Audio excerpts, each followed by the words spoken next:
So how can we build online community? Daniel? Okay, so the first thing is, why is community so important? And I think in an increasing level of noisy digital marketing content kind of be out, there's loads of stuff out there. We've got increasing levels of AI generated content. We've got this kind of thing of like, we don't trust stuff. We're bombarded with marketing messages. We don't know if stuff has been deep faked. So trust becomes a real thing. So a brand broadcasting at you is one thing. Whereas actually, if you're speaking to your peers and your colleagues and a community that you're part of, you trust that. But also, if I'm speaking 1 to 100 people, that's 100 possible conversations. If you've got 100 people speaking to 100 people, there's a lot more conversations, potentially a lot more power in that as well. So community is kind of really important. It's almost simpler than that in a way. I think it all boils down to the fact that people like people. Right. Yeah, right. So that's the big hook here. And that's what community has. It's a bit brands, no, not so much, but actual people that I know that are faulty and have rough edges, that's great. It's far more interesting for us. There's that CIM stat that says you're 12 times more likely to engage with a person than a brand. Yeah. So that kind of demonstrates it. Brands are too polished. They're too perfect. It's like, yeah. So there needs to be something in it for them, right? Definitely. Like that's like being part of any network. And actually the bigger the community, the more useful it can be. But when you look at like network theory, like a network of one node is pointless, right? But the more nodes you have, and so the more people that are engaged with a community, the greater potential value it has, because you've got this sort of mass exchange of ideas. And actually, as a part of that, I can begin to have influence within that community. And one of the most challenging things is getting communities off the ground, getting them started. Once they're there, they're sort of a little bit organic and self-policing. So where should a community live? So this is a really interesting one. It needs to live where the community wants to engage. That might be a LinkedIn group. It might be a Facebook group. But equally, it could be an email list. It could be, and it's quite likely to be on a number of different places. And there are tools that will help us kind of track it across different places. A community can exist outside the school gates at 8:45 every morning. Do you know what I mean? It's not necessarily even a digital thing. It's just... It's not, is it? No, absolutely. And we can enable it through digital means.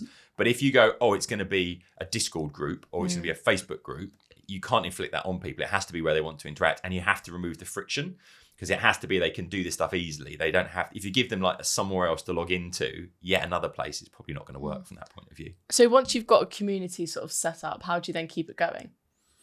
It's all about value added.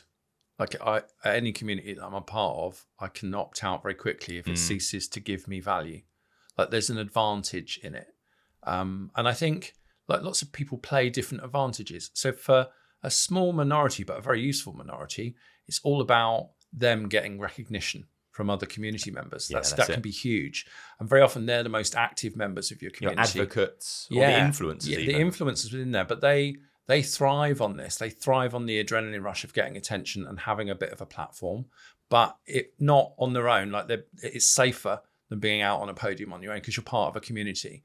I think you can get all sorts of interesting support structures where people support each other and they have kind of influence and followings. And that's natural human behavior, right? Like you can almost sort of transcribe this whole community building to tribe, and what does a good tribe have? And actually a great tribe has norms, it has rules, it has regulations.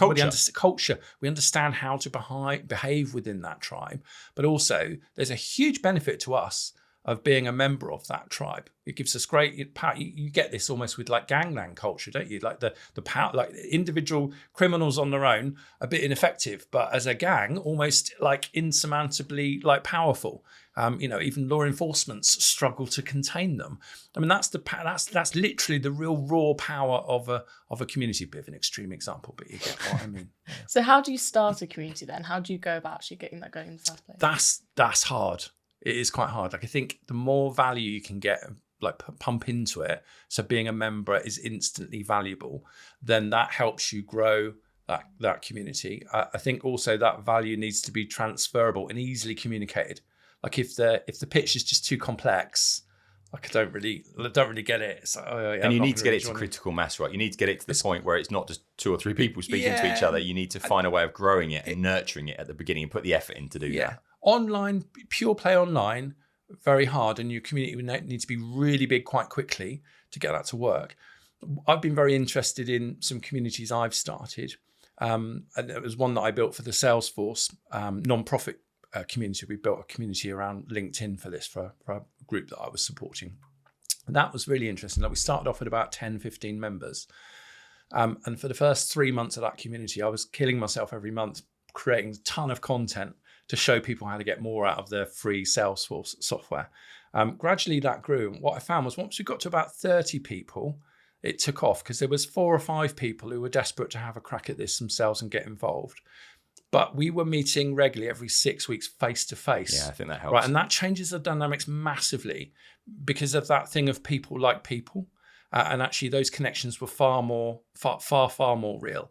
And actually to make that happen, I created like relationships with all sorts of people who were freely giving of their time, and I was freely giving up. So actually this whole mutual trust thing built up, and then there's sort of a natural support network. And then they like being active within the community, they were naturally wanting to go out and help and encourage others. So it snowballed. But it's kind of like push. If you've ever watched the strongman competitions where they push buses along, it's really hard to get it going. But actually, once you get a little bit of momentum on it, actually becomes a lot easier. So it's massive like upfront effort to get that value and to support it, and then quite quickly take a step back and make use of some of the user-generated content and encourage people to just take part, like ask challenging questions and get community members. Like little tricks like that can help. And if you can bring in an element of real life, like face to face, that can really help solidify things and grow it quicker.